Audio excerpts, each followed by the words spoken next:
السلام علیکم، یہ کاشانہ بصیرت .com کا آڈیو بک سیکشن ہے۔ آپ اس وقت جس کتاب کو سننے کی سعادت حاصل کر رہے ہیں وہ ہے مکتب رسول۔ اس کا 14واں حصہ ملاحظہ فرمائیں۔ چند سوالوں کے جواب۔ اب تک ہم نے انسان کے لیے نبیوں کی ضرورت، ان کے پہچاننے کے طریقے، صفات اور کارناموں سے متعلق باتیں لکھی ہیں۔ اب ہم اس بارے میں کچھ شکوک اور شبہات کے جواب دے رہے ہیں۔ پہلا سوال، کیا انبیاء نے کوئی مثالی معاشرہ قائم کیا ہے؟ جواب، ہدایت کے لیے نبیوں اور آسمانی قانون کا آنا ایک ضرورت ہے، اور لوگوں کا اسے ماننا ایک دوسرا فرض ہے، اور ان دونوں کا حساب الگ الگ ہے۔ خدا کا مقصد یہ نہیں کہ لوگوں کی زبردستی ہدایت کی جائے۔ اگر ایسا ہوتا تو سبھی ہدایت پا جاتے۔ سورہ نحل آیت 9۔ چنانچہ پیغمبر کا چلن بھی لوگوں پر زور زبردستی کرنا، ان کی آزادی چھین لینا اور ان پر حکم چلانا نہیں ہے۔ سورہ غاشیہ آیت 22۔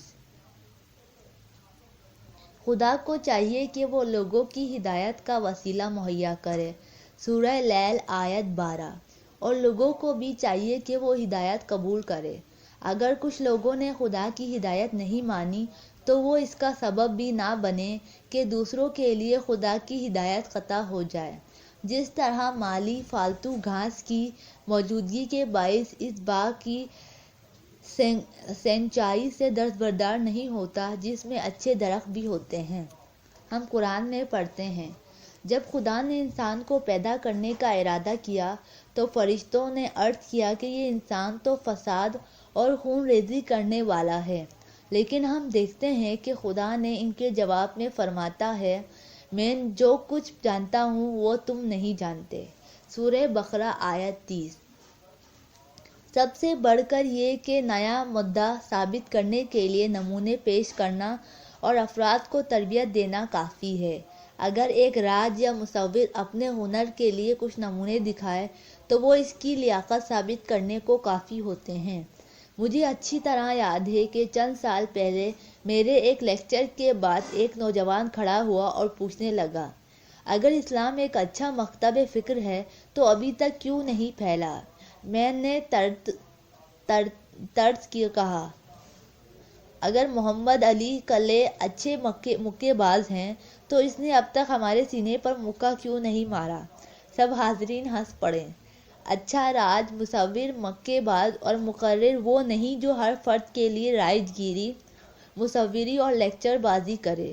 اگر کسی مصور اور راج نے آپ کے لیے کوئی کام نہیں کیا تو اس کی وجہ یہ ہے کہ آپ نے اس سے تقاضا ہی نہیں کیا۔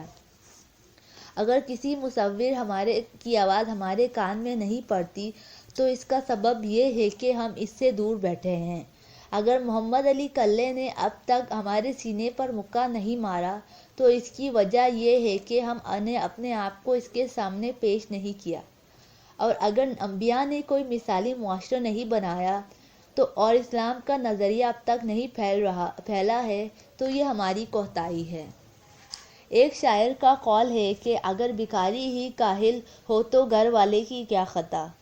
انبیاء علیہ السلام خدا کی طرف سے بے عیب سماج کی بنیاد رکھتے ہیں، خود بھی اس کے مطابق عمل کرتے ہیں اور دوسروں کو بھی جو صلاحیت رکھتے ہیں بتاتے ہیں اور سکھاتے ہیں۔ وہ ایک چھوٹا سا اتم سماج بنانے کے لیے دنیا کے سامنے پیش کرتے ہیں، پھر سب کو دعوت دیتے ہیں کہ اسی ماڈل اور نمونے کے مطابق اپنا اپنا سماجی نظام ترتیب دیں۔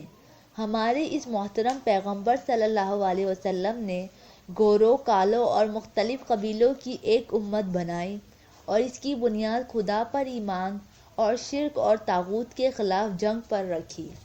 انسان کے بیچ جو خیالی فرق تھے وہ ختم کر دیے۔ اخلاق، اصلاح، عبادت، اطاعت، اتحاد، خدا کے قانون کے سامنے برابری، اسلامی بھائی چارہ، انصاف، آزادی، راست بازی، اخلاص اور عزت کی سوغات لائے۔ امام علی علیہ السلام ابوذر، سلمان، مقداد اور میثم جیسے لوگوں کو تربیت دی، عقل اور فطرت کے مطابق قانون لائے اور خدائی نظام قائم کرنے کی کوشش میں اپنا اور اپنے اپنی پیروں کا خون دینے تک سے گریز نہیں کیا۔ اب اگر ہم دیکھتے ہیں کہ دنیا نے ابھی تک انبیاء کا طرز فکر نہیں اپنایا تو ہمیں اس کے اسباب کا کہیں اور سراغ لگانا چاہیے۔ اسے مکتب فکر کی خامی یا رہبر کا نقص نہیں سمجھنا چاہیے۔ سورج سب پر چمکتا ہے، ہم نے دیکھا کہ وہ شیشے پر چمکا تو اس کی روشنی منعکس ہوئی اور دیوار پر چمکا تو منعکس نہیں ہوئی، لیکن اس کے باوجود ہم سورج اور اس کی چمک میں شک نہیں کرتے، کیونکہ آپ اگر لاکھوں منہ بند توپیں سمندر میں ڈال دیں تو ان میں پانی کا ایک قطرہ بھی داخل نہیں ہوگا، اس لیے کہ توپوں کے منہ بند ہیں۔ اگر ایسا نہ ہو تو ان میں پانی پہنچ جائے۔ لوگ بھی آنکھ بند، کان بند اور دل بند ہوتے ہیں۔ بقول قرآن، یہ لوگ روح، عقل اور دل تو رکھتے ہیں لیکن سمجھتے نہیں، آنکھ رکھتے ہیں لیکن دیکھتے نہیں، کان رکھتے ہیں لیکن سنتے نہیں، بے شک یہ لوگ چوپایوں کی طرح ہیں۔ سورہ اعراف آیت 169۔ جو شخص حق کو پہچاننے، سننے اور دیکھنے کی صلاحیت تو رکھتا ہے لیکن ایسا کرتا نہیں، دراصل وہ ان چوپایوں سے کہیں بدتر ہے جو ایسی اہلیت اور قوت نہیں رکھتے۔ وہ انسان جس کا مقصد کھانا، پینا، سونا اور جمع کرنا ہے، وہ جانور سے ہرگز بہتر نہیں ہے۔ وہ مکاتب فکر جو لوگوں کو روٹی، کپڑے اور مکان کا نعرہ دیتے ہیں، وہ انسان کی تمام قابلیتوں کو حیوانی زندگی کے تنگ دائرے میں بند کر دیتے ہیں۔ بے شک وہ خدا کے نائب کے منصب اور انسان کی انسانیت کی سب سے بڑی توہین کرتے ہیں۔ مختصر یہ کہ یہ انسان ہی ہے جنہیں ایک مثالی سماج بنانا چاہیے۔ نبی ایسے استاد ہیں جو اپنے آپ کو سبق پڑھانے پر آمادہ کرتے ہیں، اور جو شاگرد ہے اسے اس سبق کو یاد کرنا چاہیے۔ پیغمبر صلی اللہ علیہ وسلم معالج ہیں جو دوا دیتے ہیں، اور معالج ہی ہدایت کے مطابق اپنا علاج کرانا چاہیے۔ اگر نبی صلی اللہ علیہ وسلم مثالی سماج نہیں بنا پائے تو اس کی وجہ تو خود لوگوں کی کوتاہی ہے۔ اب ہم قرآن مجید کی چند آیتوں سے اپنے اس جواب کو زینت بخشتے ہیں۔ نمبر 1، یقیناً خدا ظالم لوگوں کی ہدایت نہیں کرتا۔ سورہ قصص آیت 50۔ نمبر 2، یقیناً خدا کافروں کی ہدایت نہیں کرتا۔ سورہ مائدہ آیت 65۔ نمبر 3، یقیناً خدا بدکاروں کی ہدایت نہیں کرتا۔ سورہ منافقون آیت 6۔ نمبر 4، یقیناً خدا فضول خرچوں اور جھوٹوں کی ہدایت نہیں کرتا۔ سورہ غافر آیت 28۔ ان آیتوں سے اچھی طرح واضح ہوتا ہے کہ نبیوں کی ہدایت سے الگ رہنے کے باعث ایک مثالی معاشرے کے قائم نہ ہو پانے کے ذمہ دار خود وہ لوگ ہیں جو ظلم، کفر، بدکاری، فضول خرچی اور جھوٹ بولنے کی وجہ سے ہدایت پانے کی قابلیت کھو بیٹھے ہیں۔ قرآن کے پہلے ہی صفحے پر ایک خطہ لگا ہوا ہے، اسے جو پکار کر کہتا ہے۔ یہ ایک ایسی کتاب ہے جس میں کسی شک و شبے کی گنجائش نہیں ہے، یہ پرہیزگاروں کی رہنما ہے۔ سورہ بقرہ آیت 2۔ اگرچہ قرآن تمام دنیا والوں کی ہدایت کے لیے نازل ہوا ہے، لیکن صرف پرہیزگار لوگوں ہی نے حق کی باتوں کے سامنے غرور، ہٹ درمی، دشمنی اور لالچ کو ترک کیا ہے، اور صرف وہی حق کی تلاش میں ہیں۔ جو لوگ اپنی ہستی کی بنیادوں سے ہٹ درمی، تعصب، کدورت، بے جا وابستگی اور حق کی پہچان میں آڑے آنے والی دوسری رکاوٹیں دور نہیں کر دیں گے، وہ کبھی نبیوں کی رہنمائی سے فائدہ نہیں اٹھا سکیں گے۔ دوسرا سوال، کیا وحی فطانت کی ایک قسم ہے؟ جواب، کچھ لوگ جو دوسری دنیا سے انسان کے تعلق کو نہیں مانتے، وہ کوشش کرتے ہیں کہ وحی جیسے معاملات کو کوئی عام وجہ نکالے۔ مثلاً وہ کہتے ہیں مظلومیت، خاموشی، بیکاری، سماجی ابتری اور عشق و محبت ایسے امور ہیں کہ انسان کو چھٹکارے کی فکر اور تلاش پر مجبور کرتے ہیں اور لازمی طور پر انسان فطانت کو بار آور کرتے ہیں۔ نبیوں میں یہ نبوغ کے اسباب رہے ہیں، اس لیے اگر ہم نبیوں کو بھی ایسے ہی نوابغ سمجھ لیں تو کیا مذائقہ نہیں۔ اگر آپ نے اس کتاب میں پچھلی بحث کا مطالعہ کر لیا ہے جو ہم نے نبیوں کی صفات کے بارے میں کی ہے تو آپ نے سمجھ لیا ہوگا کہ نوابغ اور انبیاء میں دیسیوں فرق ہے۔ شک، بھول چوک، غلطی اور ہر قسم کے گناہ سے دوری، اخلاص، غیب کا علم، خدا سے راز و نیاز اور مناجات، بے لوث عبادات اور ہر کام اور ہر حکم کو خدا سے منسوب کرنا سراسر ایسی باتیں ہیں جو نوابغ میں نہیں ملتی، کیونکہ وہ ہمیشہ شک کرتے ہیں، گناہ سے پاک نہیں ہوتے، غیب سے آگاہی نہیں رکھتے، خدا کی عارفانہ حمد و ثنا سے دور ہیں اور اپنے کاموں کو بھی خدا سے منسوب نہیں کرتے، اور شاید دنیا میں نوابغ ہیں ہی نہیں کیونکہ وہ آج تک قرآن کا مثل نہیں لا سکے۔ نوابغ اور انبیاء کے درمیان محدود اور لامحدود کا مقابلہ ہے، کیونکہ نوابغ کے پاس جو کچھ ہے اس کا دائرہ محدود ہے، جبکہ نبی خدا کی لامحدود قدرت اور علم سے رابطہ رکھنے کے باعث ہر کام کر سکتے ہیں۔ اسی لیے نبیوں کے کارنامے عمل کے ایک دو نمونوں تک محدود نہیں ہیں۔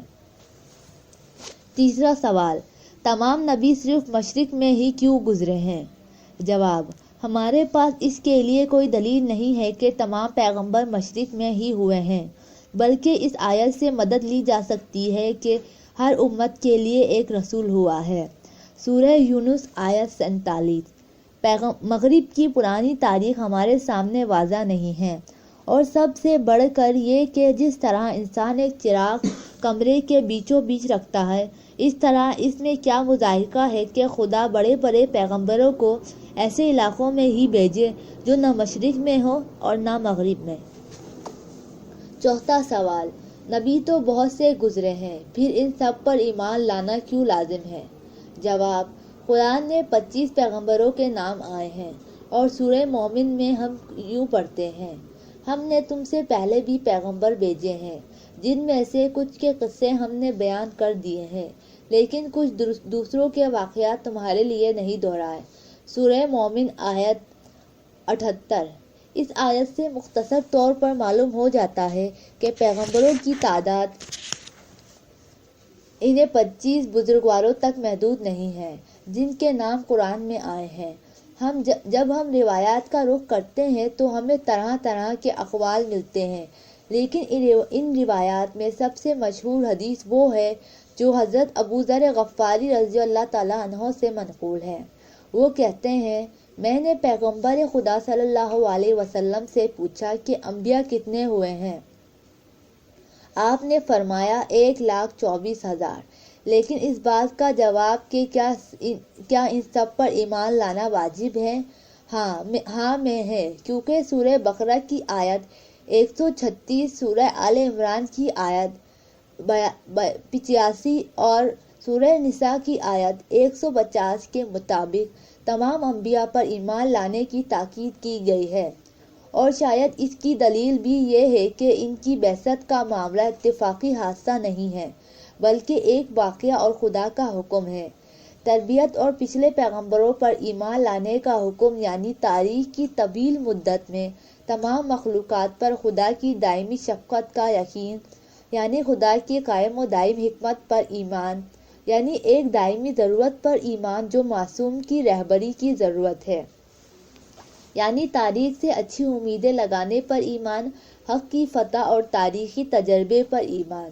بلا شبہ یہ عقیدہ کہ انسانی تاریخ کے طویل دور میں ایک جانب اہل حق اور دوسری جانب طاغوت اور باطل کے لشکر لڑائی میں مشغول چلے آئے ہیں، اور ان تمام مراحل میں آخر کار حق کو فتح اور باطل کو ذلت اور بدنامی نصیب ہوئی ہے۔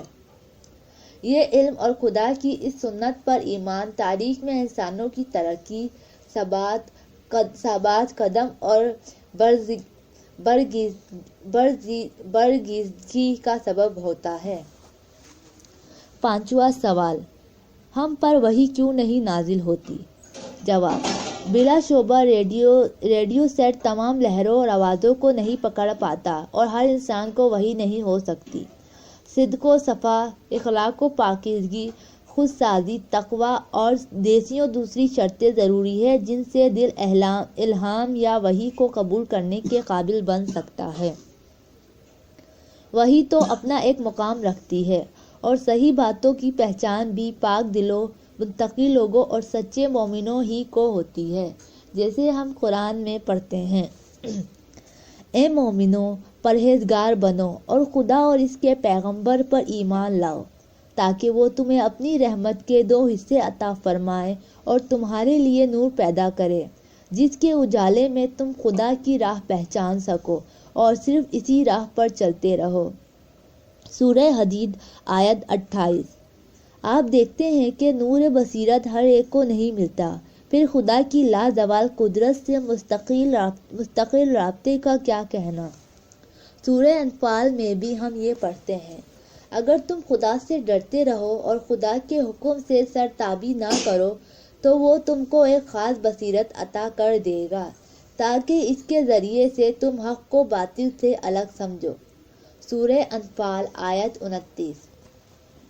انسان اپنی زندگی کی راہ میں حق کو باطل، نیکی کو بدی، دوست کو دشمن اور برکت کے وسیلوں کو بدبختی کے اسباب میں پہچاننے کی سخت ضرورت رکھتا ہے، اور انسانی عقل اس کی پہچان کی قابلیت رکھتی ہے، لیکن حرص، لالچ، جذبہ، غرور، جلن اور مال، عورت، اولاد، منصب اور تمام مقام کی بہت زیادہ محبتیں کالے دھوئیں اور گہری دھند کی طرح نیک و بد کی پہچان کے اس عمل میں عقل کی مزاحمت کرتی ہیں، جس سے اس کی یہ صلاحیت آخر کار ختم ہو جاتی ہے۔ ایسے موقع پر اگر پرہیزگاری کی بارش عقل انسانی پر جمے ہوئے اس گرد و غبار کو دور کر دے تو وہ حقیقتوں کو ان کے اصلی روپ میں پہچان سکتی ہے۔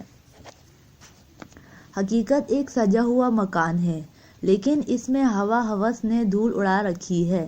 کیا تو نہیں دیکھتا کہ جہاں دھول اڑتی ہے نظر کچھ نہیں دیکھ پاتی، چاہے آدمی آنکھیار ہی ہو۔ ایک دوسرے شاعر کہتا ہے، معشوق کا حسن تو ظاہر و باہر ہے، لیکن پہلے تو راستے کی دھول کو بٹھا دے تاکہ اسے دیکھ سکے۔ واقعی جس معاشرے میں اخبارات، ریڈیو اور ٹیلی ویژن کے نشریے اور خبریں محض دنیاوی لالچ اور ہوس کی بنیاد پر گشت کرتی رہی ہوں، وہاں ایک ایسی حالت پیدا ہو جاتی ہے جس میں لوگ حیران و پریشان ہو جاتے ہیں اور وہ یہ نہیں پہچان پاتے کہ حق کس طرف ہے۔ تاہم اگر ذرائع ابلاغ پر خود غرض لوگوں کا تسلط نہ ہو، وہ تعصب، دشمنی اور لالچ پر مبنی پروپیگنڈا نہ کریں اور غلط فضا قائم کرنے کی کوشش ترک کر کے لوگوں کو ان کے حال پر چھوڑ دیں اور انہیں مجبور نہ کریں تو معاشرہ کافی حد تک حق اور باطل کی پہچان کر سکتا ہے۔ ہم قرآن میں یہ بھی پڑھتے ہیں، تقویٰ کو اپناؤ کہ خدا اس کی تعلیم دیتا ہے۔ بے شک انسان کا دل آئینے کی طرح ہے کہ اگر اس سے غبار صاف کر دیں تو اس میں خدا کا نور جگمگانے لگتا ہے۔ غور کیجیے کہ تمیز اور پہچان بھی پاک دل اور درست ذہنیت چاہتی ہے، پھر وحی کا تو کیا کہنا ہی کیا جو سب سے بلند مقام ہے۔ قرآن پیغمبر صلی اللہ علیہ وسلم کو مخاطب کر کے کہتا ہے، اگر ایک لحظے کے لیے بھی تم غافل ہو جاؤ اور مجھ سے کسی شے کو ناحق منسوب کر دو تو میں تمہاری رگ حیات کاٹ ڈالوں گا۔ سورہ حاقہ آیت 46۔ چھٹا سوال، نبیوں کا آنا حضرت محمد مصطفیٰ صلی اللہ علیہ وسلم پر کیوں ختم ہو گیا؟ جواب، جب حوض کا پانی گندا ہو جاتا ہے تو اسے بدل دیا کرتے ہیں۔ جب سڑک، مکان، لباس اور کار میں ٹوٹ پھوٹ، خرابی اور خستگی آ جاتی ہے تو اسے درست کرتے اور بناتے ہیں۔ نئے پیغمبر کی ضرورت بھی اس وقت پیدا ہوتی ہے جب پچھلے پیغمبر کی تعلیم تبدیل اور فراموش ہو جاتی ہے۔ لیکن جب قرآن کا ایک حرف بھی نہیں بدلا گیا اور اسلام کی کوئی بات ڈھکی چھپی نہیں ہے تو پھر کسی دوسرے پیغمبر کے آنے کی ضرورت بھی نہیں ہے۔ ہاں، یہ بات دوسری آسمانی کتابوں کے برعکس ہے۔ چنانچہ آپ اگر توریت اور انجیل پر نظر ڈالیں تو آپ ان میں اتنی غلط اور عقل کے خلاف باتیں پائیں گے کہ ان کے پڑھنے سے آپ کو شرم آئے گی۔ اس پیغمبر کے آنے کی ایک دلیل آسمانی کتابوں میں تحریف اور اخفائے حقیقت ہے، جس کا قرآن میں وجود نہیں ہے۔ دوسری طرف کبھی کبھی کوئی ان پڑھ آدمی یہ ارادہ کر لیتا ہے کہ کسی دور دراز مقام پر جائے، اس وقت اس کے لیے بجز اس کے کوئی دوسری صورت نہیں ہوتی کہ وہ گلی گلی پتہ معلوم کرتا پھرے۔ لیکن جب کوئی پڑھا لکھا شخص یہی راہ طے کرنا چاہے گا تو ہم کاغذ پر کھینچا ہوا ایک پورا نقشہ اس کے ہاتھ میں دے دیں گے اور وہ خود اس نقشے کے مطابق اپنا راستہ طے کرے گا۔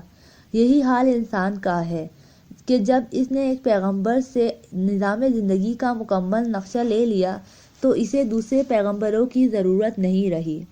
دوسری مثال، کبھی انسان کو بچے سے واسطہ پڑ جاتا ہے تو وہ اس کی بیماری میں کھانے کی چیزوں کا ایک ایک کر کے نام لیتا ہے، مثلاً سرکہ نہ کھانا، کچے انگوروں کا عرق نہ پینا، نیمبو کے رس سے پرہیز کرنا وغیرہ۔ اب اگر یہی ہدایت آپ کسی سیانے آدمی کو دیں گے تو صرف ایک بات کہہ دیں گے کہ کوئی کھٹی چیز نہ کھانا۔ اس کے سامنے تمام کھٹی چیزوں کا ایک ایک کر کے نام لینے کی ضرورت نہیں ہوگی۔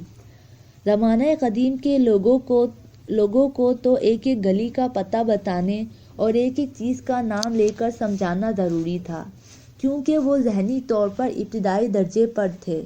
اب جبکہ سماج ذہنی طور پر کمال کو پہنچ چکا ہے، اپنی تکلیف سمجھ سکتا ہے اور اس مکمل نقشے کی مدد سے جو اسے دے دیا گیا ہے اپنے مسائل کا حل تلاش کر سکتا ہے، لہٰذا اس معاشرے یا اس امت کو مزید پیغمبروں کی ضرورت نہیں ہے، بلکہ اس کی حفاظت اور رہنمائی کے لیے صرف امام اور فقیہ ہی کافی ہیں۔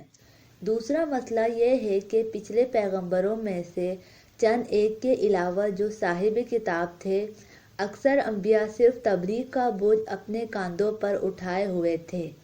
یہ نہیں تھا کہ وہ سب کے سب صاحب کتاب ہوں یا نئی شریعت لائے ہوں۔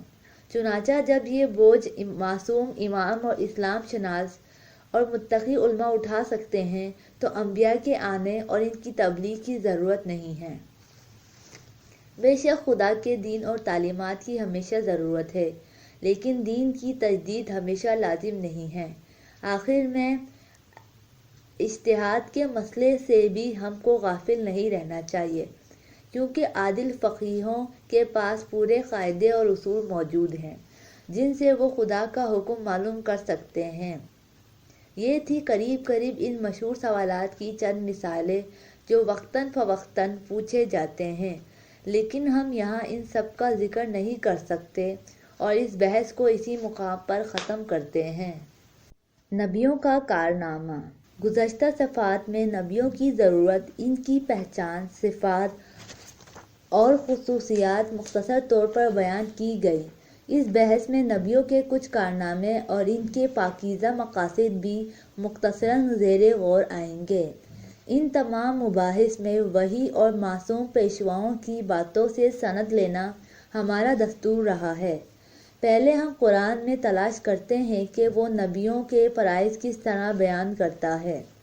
نمبر 1، خدا حضرت موسیٰ علیہ السلام سے خطاب کرتا ہے کہ تم فرعون کے پاس جاؤ کیونکہ اس نے سرکشی کی ہے۔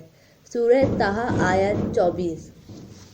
بے شک نبیوں کو چاہیے کہ تمام طاغوتوں اور باغیوں کا مقابلہ کریں، مگر آج کے لوگوں کی طرح سے نہیں جو اپنے خیال میں ظالم اور سامراج کے خلاف جنگ کا نعرہ لگاتے ہیں اور اکثر موقعوں پر نعرے کی حد سے آگے قدم نہیں بڑھاتے۔ تاہم طاغوتوں کے مقابلے میں حقیقی اور عملی قیام اور جدوجہد نبیوں کے کارناموں کا سرنامہ ہوتا ہے۔ ان طاغوتوں اور متکبروں کا ہٹانا بھی توحید کے لیے فضا ہموار کرتا ہے، کیونکہ جب تک تمام جھوٹے معبود مٹ نہیں جاتے ہم معبود حقیقی تک پہنچ نہیں سکتے۔ لا الہ الا اللہ کا جملہ جو ہمارے عقیدہ توحید کا شعار ہے، ہم لا الہ کے لفظ سے شروع کرتے ہیں جو تمام طاغوتوں سے انکار کرتا ہے۔ اس کے بعد ہم اللہ سے واقف ہوتے ہیں۔ واقعی جب تک دل کے ظرف کو غیر خدا سے پاک نہ کر لیا جائے وہ خدائے واحد کا مقام قرار نہیں پا سکتا۔ نمبر 2، حضرت موسیٰ علیہ السلام فرعون سے کہتے ہیں ان بنی اسرائیل کو جو تیرے ظلم کے چنگل میں غلامی بھگت رہے ہیں آزاد کر دے اور ان کے عذاب، اذیت اور استحصال سے ہاتھ اٹھا لے۔ سورہ طٰہٰ آیت 8۔ بے شک غریبوں اور کمزوروں کی قید ظلم سے رہائی خدا کے پیغمبروں کے دوسرے اہم فریضے کے تحت آتی ہے۔ ظاہر ہے کہ غریبوں کی نجات کی بات طاغوت سے مقابلہ اور ظلم کو مٹانا جو انبیاء کی طرف سے ظہور میں آتا ہے وہ مختلف حکومتوں کے سیاسی کارندوں کے نعروں، اعلامیوں اور اجتماعوں سے الگ ہے، کیونکہ ہم دیکھتے ہیں کہ حضرت موسیٰ علیہ السلام نے بنی اسرائیل کو واقعی آزاد بھی کرا لیا اور فرعون کو بھی نابود کر دیا، لیکن انسانی حقوق کے یہ حمایتی اپنی عمر بھر کی کمائی ہوئی بے شمار دولت میں سے ایک مہینے کی کمائی بھی محکوم انسانوں کی نجات میں نہیں لگا پاتے۔ چنانچہ یہ کہا جا سکتا ہے کہ انہوں نے اب تک دنیا کے کسی مقام پر بھی غریبوں کی مخلصی کے لیے کوئی نمایاں قدم نہیں اٹھایا، بلکہ صرف انسانی حقوق کے نام پر اپنے حقوق منوائے ہیں۔ کیا اب وقت نہیں آ گیا کہ دنیا کے کمزور انسان ان نمائشی تنظیموں سے آس توڑ لے اور یکجان ہو کر نبیوں کے طریقے پر چلے؟ نمبر 3، خدا کی قسم میں تمہارے بتوں سے ایک چال چلوں گا۔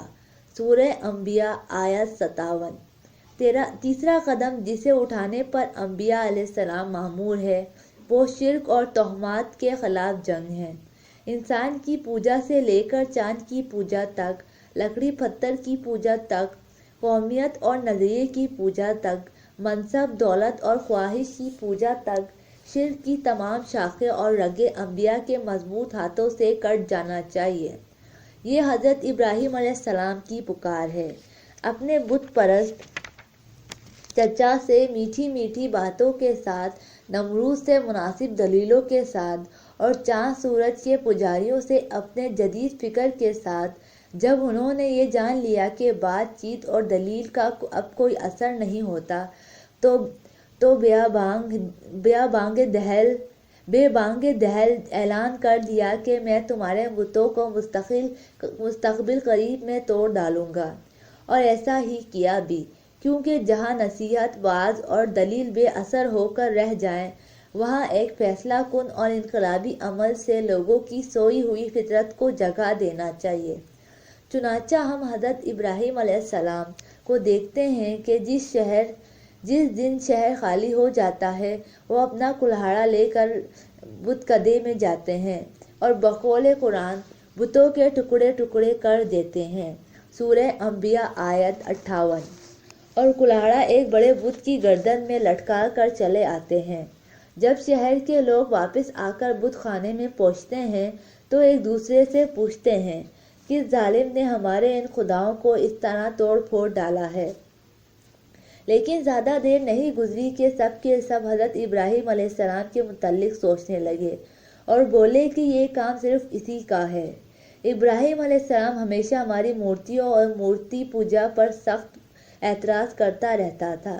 اب اسے پکڑ کر لوگوں کے سامنے حاضر کرنا چاہیے تاکہ وہ خود بھی اپنے ظلم کا اقرار کرے، ہم بھی اس کے کام کو برا کہیں اور اس کو اس کے کیے کی سزا دیں۔ لوگ جب حضرت ابراہیم علیہ السلام کو پکڑ لائے تو بعض لوگوں نے ان سے پوچھا تم نے ہماری مورتیاں کیوں توڑی؟ آپ نے جواب دیا یہ بات تمہیں بڑی مورتی بتائے گی، اس سے پوچھو۔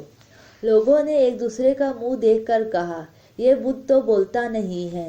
حضرت ابراہیم علیہ السلام نے جو اس جواب کے انتظار میں ہی تھے دیکھا کہ بت پرست اچانک چکرا گئے اور انہوں نے اپنے سر جھکا لیے۔ آپ نے کڑک کر کہا کیا تم ایسے بتوں کو پوجتے ہو جو تمہارے نفع و نقصان پر ذرا بھی اختیار نہیں رکھتے؟ کیا تم سوچتے نہیں ہو؟ یہ واقعہ جو سورہ انبیاء کی آیت 58 سے شروع ہوتا ہے محترم نبیوں کا ایک کارنامہ بیان کرتا ہے کہ وہ کس طرح تن و تنہا شرک اور تہمات کے خلاف ڈٹ جاتے ہیں اور سوئے ہوئے ضمیروں کو جگانے کے لیے خطرہ مول لیتے ہیں اور لوگوں کو آتش جہنم سے بچانے کے لیے خود دنیا کی آگ میں کود پڑتے ہیں، کیونکہ ہم نے دیکھا کہ ظالموں نے کس طرح آگ جلائی اور توحید کے اس ہیرو کو اس میں جھونک دیا، اور وہ اس سے غافل تھے کہ ان کا منصوبہ ناپائیدار رہے، اور خدا کی مہربانی سے حضرت ابراہیم علیہ السلام آگ سے زندہ سلامت بچ نکلے۔ نمبر 4، اے داؤد، ہم نے تمہیں زمین پر خلیفہ مقرر کیا ہے، اس لیے تمہیں چاہیے کہ تم لوگوں کے درمیان حق اور انصاف سے فیصلے کیا کرو۔ سورہ سواد آیت 26۔ یہ آیت بھی رسالت کا ایک اور گوشہ اور انبیاء کا ایک اور کارنامہ یعنی حق کے مطابق ثالثی اور منصفانہ فیصلہ کرنے کی ذمہ داری کو بیان کرتی ہے۔ ایک دوسری آیت میں بھی ہم یہی پڑھتے ہیں، ہر امت کے لیے ایک پیغمبر ہے، جیسے ہی پیغمبر ان کے پاس آیا انصاف سے لوگوں میں فیصلہ ہوگا اور کسی پر ظلم نہیں ہوگا۔ سورہ یونس آیت 47۔ نمبر 5، پیغمبر لوگوں کو اچھے اور نیک کاموں کا حکم دیتے تھے۔ سورہ اعراف آیت 157۔ وہ ان لوگوں کو لوٹ مار سے احصار تک، بت سے خدا تک، اختلاف سے اتحاد تک، قتل و غارت سے اخوت تک، تجاوز اور زیادتی سے پارسائی تک، جہالت سے علم تک، ظلم سے انصاف تک، تفریق سے برابری تک، غرور سے عاجزی تک اور شرک سے اخلاص تک لے گئے، اور انہوں نے وسیع جامع اور حقیقی معنوں میں ایک تہذیبی انقلاب برپا کر دیا۔ نمبر 6، پیغمبر اسلام دوسرے نبیوں کی طرح لوگوں کو تمام ناجائز کاموں سے روکتے تھے۔ آپ صلی اللہ علیہ وسلم کی بعثت سے پہلے اہل عرب کی زندگی واقعی فکری، تہذیبی، ایمانی، طبی، معاشی، انتظامی اور سماجی لحاظ سے بے حد بری حالت میں تھی۔ ہم یہاں ہر بات کے لیے امیر المومنین علیہ السلام کے ارشادات سے ثبوت پیش کرتے ہیں۔ فکری لحاظ سے ہدایت کی روشنی گل تھی اور حیرت، بدحواسی اور بے بصیرتی نے سب لوگوں کو گھیر رکھا تھا۔ نہج البلاغہ خطبہ 6، فہد الاسلام۔ تہذیبی لحاظ سے ایسا کوئی آدمی موجود نہیں تھا جو کتاب پڑھ سکتا ہو۔ نہج البلاغہ خطبہ 23۔ ایمان کے لحاظ سے ان کے یہاں مکڑی پتھر کے بت گڑے ہوئے تھے اور یہ انسان ان بے جان بتوں کے چاروں طرف پروانوں کی طرح چکر کاٹتے اور ان کی پوجا کرتے تھے۔ حفظان صحت کے نقطہ نظر سے وہ لوگ گدلا پانی پیتے، نہج البلاغہ خطبہ 27، اور مردار کھاتے تھے، نہج البلاغہ خطبہ 88۔ معاشی اعتبار سے ان پر ایسا افلاس طاری تھا کہ اکثر لوگوں کو صرف خشک روٹی نصیب ہوتی تھی یا فاقہ، نہج البلاغہ خطبہ 26۔ امن و امان کے لحاظ سے لوگوں کے دلوں پر ڈر اور سروں پر تلوار کی حکومت تھی۔ جو دلوں پر بیٹھا ہوا تھا وہ ڈر تھا اور جو ان سے الگ تھا وہ تلوار تھی، نہج البلاغہ خطبہ 88۔ ایک طرف تو سب ڈرتے تھے اور ڈر سب پر چھایا ہوا تھا، لیکن ظاہری صورت بہادروں، طاقتوروں اور تلواروں کی رکھتے تھے اور ایک دوسرے کو دھمکاتے رہتے تھے۔ سماجی لحاظ سے اختلاف، سرد اور گرم جنگ اور قبیلوں میں جھگڑا اس قدر بڑھا ہوا تھا کہ ذرا ذرا سی بات پر ایک دوسرے کا خون کر دیتے تھے۔ خاندانی بندھن ٹوٹ چکے تھے، حق کمزور اور شیطان قوی تھا، آنسو آنکھوں کی زینت بن گئے تھے۔ امیر المومنین امام علی علیہ السلام کے بیان میں یہ منظر اس طرح مجسم ہو جاتا ہے، وہ تمہارا خون بہاتے ہیں اور قطع رحم کرتے ہیں، نہج البلاغہ خطبہ 26۔ مختصر یہ کہ وہ لوگ بدترین حالات میں، تہمات میں ڈوبے ہوئے، شرک، نفاق، ظلم اور افلاس کے اندھیروں میں حیران و سرگرداں زندگی بسر کر رہے تھے۔ پیغمبر اسلام صلی اللہ علیہ وسلم آئے اور انہوں نے ظلم اور زیادتی کے یہ تمام پردے اور کالے بادل ہٹا دیے۔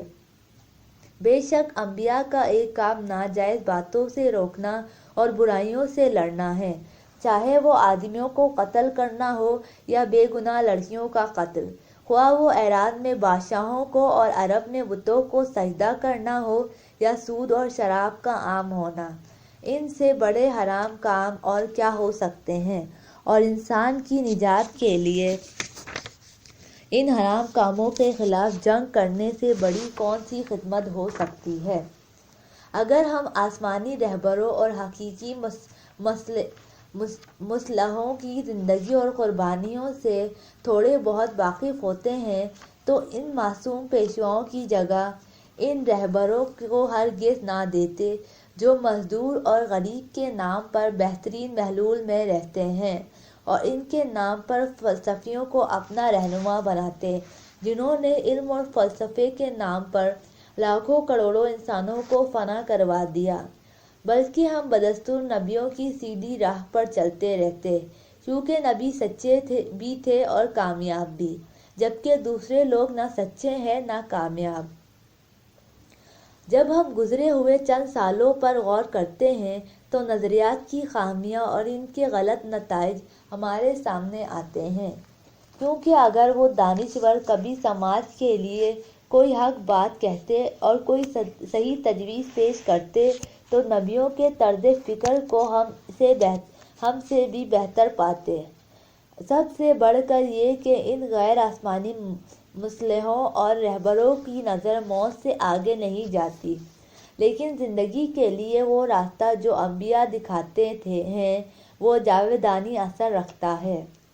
دوسری طرف وہ راہ جو دوسرے رہنما دکھاتے ہیں کبھی زندگی کے ایک پہلو کو بہتر بناتی ہے تو عین ممکن ہے کہ دوسرے پہلوؤں کو نظر انداز کر دے۔ مثلاً کبھی کبھی انسان کی حقیقت اور آزادی کے عنوان سے دوسری تمام اخلاقی اور سماجی قدریں بے توجہی کا شکار ہو جاتی ہے۔ کبھی معاش پر ایسے توجہ ہو جاتی ہے کہ اس کی بنیاد بنا لیتے ہیں اور تمام سماجی، سیاسی، اعتقادی اور فوجی حالات کی معاشی تشریح کرتے ہیں اور دوسری تمام قدریں بھول جاتے ہیں۔ لیکن انبیاء علیہ السلام کسی قدر کو کم یا کسی حقیقی قدر کو نظر انداز کیے بغیر انسان کے سامنے زندگی کا خاکہ پیش کرتے ہیں، اور یہ خود انبیاء علیہ السلام کے راستے کی ایک خصوصیت ہے۔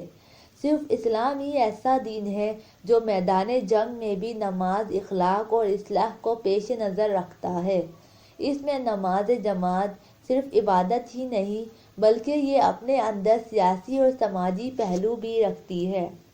بات کچھ لمبی ہو گئی جس کے لیے میں معافی چاہتا ہوں۔ اب ہم انبیاء کے کارناموں کے 7ویں نقطے پر پہنچتے ہیں۔ نمبر 7، ان کو پاک کرتے ہیں اور تعلیم دیتے ہیں۔ انبیاء علیہ السلام کا ایک مقصد تزکیہ کرنا اور تعلیم دینا بھی ہے۔ تزکیہ یعنی ترقی دینا، پاک کرنا۔ انسان جب تک اپنے آپ کو علائشوں، خود غرضی اور جہالت کی ضدوں وغیرہ سے نہ چھڑا لے وہ حرکت اور ترقی نہیں کر سکتا۔ اگر ہم اس جگہ ایک قصہ بیان کر دیں تو ناموزوں نہیں ہوگا۔ ایک گھڑ سوار ایک کم گہری ندی کے کنارے پہنچا۔ اس کا گھوڑا پانی میں اتر کر پار جانے کے بجائے پانی کے قریب پہنچ کر کھڑا ہو گیا۔ گھڑ سوار اتر پڑا۔ اس نے اپنا لباس اوپر چڑھایا اور اس کے آگے کھڑے ہو کر اس کی لگام کھینچی۔ جب اس نے دیکھا گھوڑا حرکت نہیں کرتا تو گھوڑے کے پیچھے جا کر اس کو کوڑے مارنے لگا، مگر اس نے دیکھا کہ اس سے بھی کوئی نتیجہ نہیں نکلا تو وہ مجبور ہو گیا۔ ایک بوڑھا ایک طرف کھڑا یہ منظر دیکھ رہا تھا۔ اس نے گھوڑے کے مالک کو قریب بلایا اور کہا، اگر تم ایک لکڑی سے پانی کو بلو کر گدلا کر دو تو گھوڑا آسانی سے حرکت کرنے لگے گا۔ اس نے بوڑھے کی نصیحت پر عمل کیا تو گھوڑا چلنے لگا۔ گھوڑے کے مالک نے ندی کے کنارے سے بوڑھے کا شکریہ ادا کیا اور پانی کو گدلا کرنے کی حکمت پوچھی۔ بوڑھے نے کہا، شروع میں جب پانی صاف اور نتھرا ہوا تھا تو گھوڑے کو اپنا عکس نظر آتا تھا، اور چونکہ وہ خود کو دیکھتا تھا اس لیے اپنے منہ پر پاؤں نہیں رکھتا تھا۔ بے شک انسان بھی جب اپنے آپ کو دیکھتا ہے اور خود پسند، خود غرض، مغرور اور اپنے آپ پر عاشق ہوتا ہے، وہ اپنا پاؤں اپنے اوپر اور اپنی خواہشات پر نہیں رکھتا اور حرکت نہیں کر سکتا، اور جو شخص اپنے آپ سے نہیں گزرے گا وہ خدا تک نہیں پہنچ سکے گا۔ تزکیے کے معنی یہ ہیں کہ انسان اپنی خواہشوں میں نہ دھس جائے، اپنے باطنی مطالبوں کے چنگل میں گرفتار نہ ہو جائے، روح کو شرک، حسد، جاہ طلبی، ذلت، خوف، سنگ دلی اور تن پروی کی آلودگی سے پاک کرے، سوچ کو جہالت، وہم، کچے پن اور بے حسی سے نجات دلائے، سماج کو گھٹن، فریب دہی، استحصال، جبر اور طاغوت کی اطاعت سے بچائے۔ وہ مصیبت جس میں کل کی دنیا بھی اور آج کی دنیا بھی اس علمی ترقی کے باوجود جو اس نے مختلف سمتوں میں کی ہے گرفتار ہے، وہ تزکیہ نفس کے نہ ہونے کی مصیبت ہے۔ دن پر دن عالموں کی تعداد بڑھ رہی ہے، لیکن جرائم کی تعداد کم نہیں ہوئی ہے۔ انسانی حقوق کے وکیل جتنے زیادہ ہو رہے ہیں، کمزور قوموں کے حقوق اتنے ہی زیادہ پامال ہو رہے ہیں۔ کیوں؟ اس لیے کہ انہوں نے برتن کے اندر بیٹھ کر اس میں دودھ بھرا ہے۔ گویا کہ آج کے ایسے انسان کو تعلیم دی جا رہی ہے جس کا تزکیہ نہیں ہوا ہے۔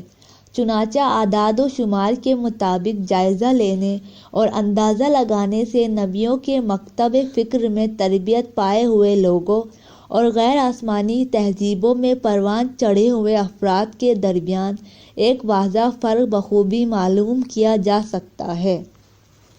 البتہ ہر ایک شخص کو جس نے اپنی پیشانی پر مسلمان کا لیبل لگایا ہے، ہم اسے اسلامی تربیت کا حامل نہیں کہہ سکتے۔ بے شک تعلیم و تربیت نبیوں کے اہم ترین مقاصد میں سے ہے، اور ایک وسیع دائرے میں جانوروں پر انسانوں کی فضیلت کا باعث یہی تعلیم و تربیت ہے، جس کی داغ بیل انبیاء علیہ السلام کے مضبوط ہاتھوں سے پڑی ہے۔ آپ دیکھتے ہیں کہ وہ ترقی یافتہ ممالک جنہیں متمدن اور مہذب کہا جاتا ہے، وہاں کے ذہین ترین لوگ سیاسی مناصب حاصل کرنے کے لیے اپنی انتخابی مہم میں ہر قسم کی غیر انسانی سازش، غلط پروپیگنڈا اور جھوٹے اور خوش کن وعدے کرتے ہیں، اور اس طرح مہذب دنیا کی کلگی پر روحانی مفلسی کی سیاہی صاف نظر آتی ہے۔ تزکیہ، پرہیزگاری اور شرافت انسان کو تمام سکھوں اور دکھوں کے مقابلے میں پہاڑ کی طرح قائم رکھتی ہے، اور کبھی اس پر آمادہ نہیں ہوتی کہ حفظ القیم حاصل کرنے کی خاطر ایک چونٹی پر بھی ظلم کرے۔ نہج البلاغہ۔ نمبر 8، تاکہ لوگ انصاف کریں۔ سورہ حدید آیت 25۔ انبیاء علیہ السلام اس لیے آتے ہیں کہ ایک ایسے سماج کی تنظیم کرے جس میں لوگ خود ہی عدل اور انصاف قائم کریں۔ وہ ایسا سماج بنانے کے لیے آئے جو نہ دوسروں پر دھونس جمائے اور نہ خود دوسروں کی دھونس میں آئے، اور بقول قرآن نہ کسی پر ظلم کرے اور نہ کسی کا ظلم سہے۔ ان کا مقصد ایک ایسی امت کو وجود میں لانا تھا جو قرآن کے الفاظ میں مایانہ روی کی حامل ہو، جو ایک اصول کو دوسرے اصول پر قربان نہ کرے، جہاں وہ فرد اور فرد کی آزادیوں کی قدر اور وقت کی قائل ہو، وہاں سماج کی دقت کی بھی قائل ہو۔ اگر دنیاوی زندگی کی بہتری کی بات کرے تو دوسری دنیا کی زندگی پر بھی اس کی توجہ ہو۔ پیغمبر علیہ السلام آئے تاکہ ایسی امت تیار کریں جس کے نعرے کے ساتھ ساتھ شعور بھی ہو، جس کے رونے کے ساتھ حیات بخش نعرہ بھی ہو، اور جس کی نماز کے ساتھ ساتھ زکوٰۃ بھی ہو۔ انبیاء کا مقصد ایسا سماج قائم کرنا تھا جو خدائی رنگ رکھتا ہو اور قرآن کے الفاظ میں صبغۃ اللہ، سورہ بقرہ آیت 138 ہو، جو انسان یا سماج خدائی رنگ اختیار کر لیتا ہے وہ پھر کبھی نہ بڑی طاقتوں کا رنگ قبول کرے گا، نہ طاغوتوں کا، نہ ماحول، قبیلے اور نسل کا، اور نہ تیری میری ذاتی خواہشوں کا۔ خدا کا رنگ اپنا نامعنے تمام مشرقی اور مغربی رنگوں سے محفوظ ہو جاتا ہے۔ خدا کا رنگ اپنانا یعنی تمام مشرقی اور مغربی رنگوں سے محفوظ ہو جانا۔ ہم جو یہ دیکھتے ہیں کہ ہمارا سماج ابھی انصاف قائم کرنے میں کمزور ہے، یا ظلم جھیل رہا ہے، یا ابھی تک مایانہ روح امت نہیں بن پایا ہے اور اس نے خدائی رنگ نہیں پکڑا ہے، تو یہ سب اس وجہ سے ہے کہ قوم نے قطعی طور پر گہرائی میں اتر کر اپنے محترم پیغمبر صلی اللہ علیہ وسلم، اپنے معصوم پیشواؤں یا ان بزرگ ہستیوں کے جانشینوں کی راہ میں قدم نہیں رکھا۔ وہ پیغمبر اس بوجھ کو جو لوگوں کی گردنوں پر تھا اور وہ پھندے جو ان پر پڑے تھے ہٹا دیتا ہے۔ سورہ اعراف آیت 157۔ دوسری بات جو ہمیں انبیاء کے کارناموں میں نظر آتی ہے وہ ان باتوں کا خاتمہ ہے جس کے لیے ان کا تقرر ہوا ہے، مثلاً وہ معاملات اور سخت احکام جو ان کے سر آ پڑے تھے، یعنی مشکل کام، بے جا امیدیں، غلط رسمیں وغیرہ۔ مندرجہ بالا آیت لوگوں کو مجبور کر دینے والی پابندیوں اور بے جا تکلفات کے خاتمے کو پیغمبر کے فرائض میں شمار کرتی ہے۔ چنانچہ رسول اکرم صلی اللہ علیہ وسلم نے وہ بھاری بوجھ دور کر دیا جو انسان کو بنیادی کاموں سے روکتے تھے۔ اب جبکہ قرآن کی اس پکار کو 1400 سال ہو چکے ہیں، انہیں سماجوں میں جو قرآن کو بظاہر عزیز رکھتے ہیں، ہم بیشتر انسانوں کو دیکھتے ہیں کہ ان کا خیالی آداب و رسوم میں مخلد ہونا خود ان کی اپنی ہی ترقی میں رکاوٹ بن جاتا ہے۔ مثلاً ایک خاص قسم کا لباس نہ ہونے کی وجہ سے تعلیمی جلسوں میں شرکت سے رک جاتے ہیں، یا حج کے بعد کی رسوم کی خاطر اس اسلامی کانگریس میں شرکت سے انکار کر دیتے ہیں۔ ضابطے کی کارروائیوں کے جھمیلوں کے ڈر سے اس بات پر آمادہ ہو جاتے ہیں کہ اپنا حق چھوڑ دیں اور مجرم کا پیچھا نہ کریں، یا شادی کے تکلفات اور اس کی غلط رسموں کی وجہ سے برسوں تک شادی کا معاملہ کھٹائی میں ڈال دیتے ہیں۔ لیکن جب رسول اکرم صلی اللہ علیہ وسلم کی تھی کوئی ہستی آئے اور اس نے سماج سے یہ بھاری بوجھ ہٹائے اور فضول پابندیاں ختم کر دی، تو ایسا ہوتا ہے کہ مدینے میں مٹی کی ایک سادہ سی مسجد تعمیر کر کے ایک مرکز قائم کر دیتی ہے، جس کا حاصل بڑے بڑے کانفرنس ہالوں اور سیمیناروں کے بڑے بڑے کمروں، محکمہ انصاف کی بلند عمارتوں، نگہبانی کے اونچے برجوں اور عظیم مدرسوں سے زیادہ ہوتا ہے۔ بے شک آپ حسینہ جمران میں انقلاب ایران کے رہنما کی ملاقات اور کسی یورپی یا امریکی جمہوریہ کے صدر یا پائے روم کی ملاقات میں ایک سادہ سا موضوعانہ سے سمجھ سکتے ہیں کہ ایک سادگی، کم خرچ اور علمی وزن کے ساتھ خلوص اور خدا اور وحدت کا رنگ اور دوسروں میں تکلفات، شان و شوکت اور دوسروں کے لیے پریشانیاں اور ممانعتیں ہیں۔ ہم ان معاملات پر ذرا رک کر غور کرنا چاہیے۔ اگر ہم اپنی نظر کے دائرے کو کچھ اور وسیع کر لیں اور تمام دنیا کو نگاہ میں رکھیں اور سوچیں کہ دنیا کے بیشتر ممالک جو رقوم غیر ضروری کاموں، تکلفات اور بے جا رسومات پر خرچ کرتے ہیں، اگر وہ اخراجات گھٹا دیں اور اس سرمایے کو کم پیداواری یا غیر پیداواری منصوبوں پر خرچ کریں تو شاید مختلف پسماندہ علاقوں کی بہت سی مشکلیں بہت جلد دور ہو جائیں۔ یہ باتیں جملہ ان پر سے بوجھ ہٹا دیتا ہے کہ مختصر شرح بن سکتی ہیں کہ کس طرح پیغمبر صلی اللہ علیہ وسلم اپنے حکم اور روش سے سخت کام کو اپنی امت کے سر سے ہٹا دیتے ہیں۔ اس طرح بعد کا جملہ بھی انہی معنوں میں ہے جو کہتا ہے کہ لوگوں کی عقل اور سمجھ میں، لوگوں کے قلم اور زبان میں، اور لوگوں کے ہاتھ اور پاؤں میں جو زنجیریں پڑی ہوئی تھی وہ پیغمبر صلی اللہ علیہ وسلم نے ایک ایک کر کے سب کھول دیں۔ اکثر دیکھا گیا ہے کہ لوگ امنگیں رکھتے ہیں لیکن کچھ کہہ نہیں سکتے یا لکھ نہیں سکتے، یا کبھی کبھی کرائے کے ڈھنڈورچیوں کے چھپانے کی وجہ سے لوگ حقائق کو اس طرح نہیں سمجھ سکتے جیسے کہ وہ ہیں۔ اس مقام پر ایک ہوشیار اور جانباز لیڈر سامنے آتا ہے، وہ حقائق کو کھولنے اور واضح کرنے لگتا ہے، پھر اچانک زبانیں کھل جاتی ہیں، وہ ایک ایسا اعلان کرتا تو قلم کھل جاتے ہیں، ظالم پر حملہ کرتا ہے تو خوف دور کر دیتا ہے، اور جو کام عوام کی نظر میں ناممکن تھے وہ کر کے دکھا دیتا ہے۔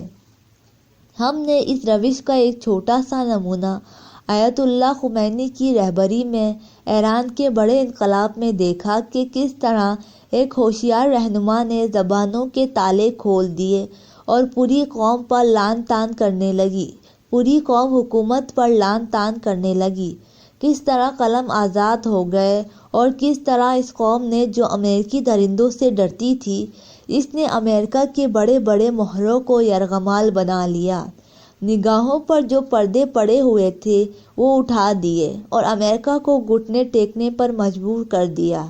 یہ چھوٹی سی مثال تھی جو پیغمبر صلی اللہ علیہ وسلم کے بڑے کارنامے کے آثار بنا سکتی ہے۔